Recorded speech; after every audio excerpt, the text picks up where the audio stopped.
ఈ దినం దేవుని వాగ్దానం ద్వితీయోపదేశ కాండము 16వ అధ్యాయము 18, 19, 20 వచనములు చదువుకుందాం. నీ దేవుడైన యెహోవా నీకిచ్చుచున్న గ్రామములన్నింటను నీ గోత్రులను న్యాయాధిపతులను న్యాయకులను నీవు ఏర్పరచుకునవలెను. దేవుడు ఒక ప్రణాళిక ప్రకారంగా దేవుని సొంత ప్రజలను నడిపిస్తున్నాడు. మోషే కాలంలో కూడా చూసినట్లయితే మనము అక్కడ వందల వేల మందిని లైన్లో నిలబెట్టి న్యాయం చేసినట్టుగా చూస్తున్నాం.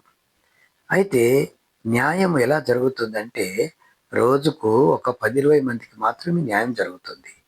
కానీ వేల మంది లక్షల మంది నిలబడి ఉన్నారు. అప్పుడు దేవుడు సలహా ఇయ్యలేదు, కానీ ఆయన మామయ్య అయిన హిత్రు వచ్చి అన్యుడై ఉండి మోషేకు సలహా ఇస్తున్నాడు. అయితే దానిని మోషే ఆచరించాడు. దేవుడు కూడా ఒక్క మాట మాట్లాడలేదు. ఏదైనా తప్పు జరిగితే దేవుడు వెంటనే మందసం పైన దిగి అతను సరిచేసేవాడు. కానీ ఈ విషయంలో ఒక్క మాట కూడా మాట్లాడలేదంటే అది అక్కడ అతని అన్యుడైనా కూడా అతను ఇచ్చినటువంటి సలహా మంచిదని దీని అర్థం.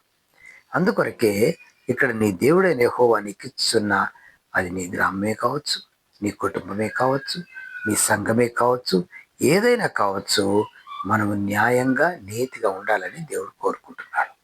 దేవుడు ఎప్పుడు కూడా న్యాయవంతుడైన జడ్జి, అది జ్ఞాపకం ఉంచుకోవాలి ముందు. కాబట్టి మన వైపులో ఏదైనా న్యాయము తప్పి మనము చేస్తున్నప్పుడు ఆయన జడ్జిగా వ్యవహరిస్తాడని, దానికి శిక్ష ఉంటుందని, దోషానికి తప్పకుండా శిక్ష ఉంటుందని మనం గ్రహించాలి. నువ్వు బైబిల్ చదువుతున్నావు, ప్రార్థన చేస్తున్నావు, చర్చిలో ఎల్లర్గా ఉండొచ్చు, బోధిస్తున్నావు, అన్ని చేస్తూ కూడా న్యాయమును మీరు దూరము చేసినట్లయితే వెంటనే మనకు పనిష్మెంట్ వస్తుందని ఈ వాక్యముల ద్వారా మనం తెలుసుకోవాలి.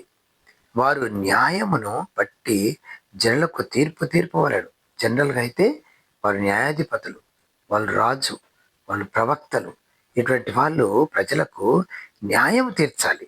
కానీ నీవు న్యాయము తీర్పు తీర్చకూడదు, పక్షపాతము చేయకూడదు, లంచము పుచ్చుకొనకూడదు. ఏలయనగా లంచము జ్ఞానుల కళ్ళకు గుడ్డితనము కలవేశం. గుడ్డితనం అంటే మామూలుగా చూసే చూపు కాదు.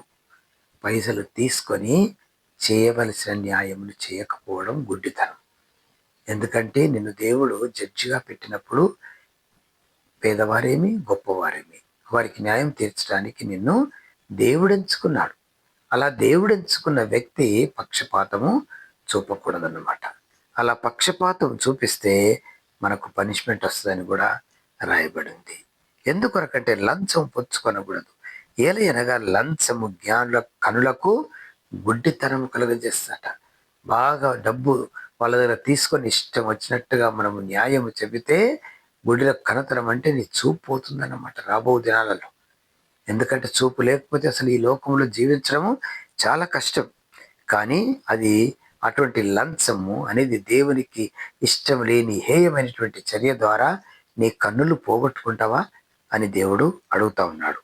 నీతిమంతుల మాటలకు అపార్థం పుట్టించు.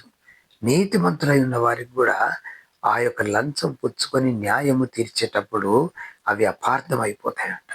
అంటే నీ ద్వారా ఆ యొక్క పేద ప్రజలకు నష్టం కలుగుతుందన్నమాట. అలా నష్టం కలిగితే నీకు ఆ శాపము, ఆ దోషము సంక్రమిస్తుందన్నమాట.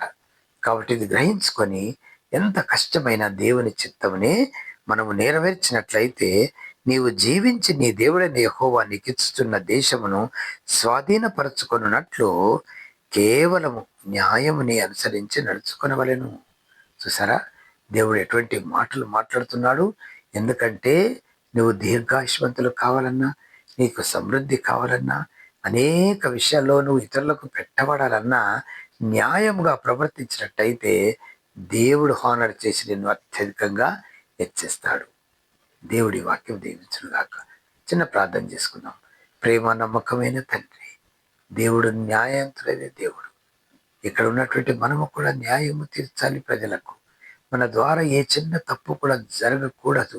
ఈ మోషే రాసిన ఈ గ్రంథాల్లో ఉన్న ప్రతిదీ కూడా తెలుసుకొని మనం ఎప్పుడైతే దేవుని చిత్తానుసారంగా ఉంటామో అప్పుడు తప్పకుండా మన బ్లెస్సింగ్ మనకు వస్తుంది. దేవుడి వాక్యం దీవించునుగాక. ఆమెన్.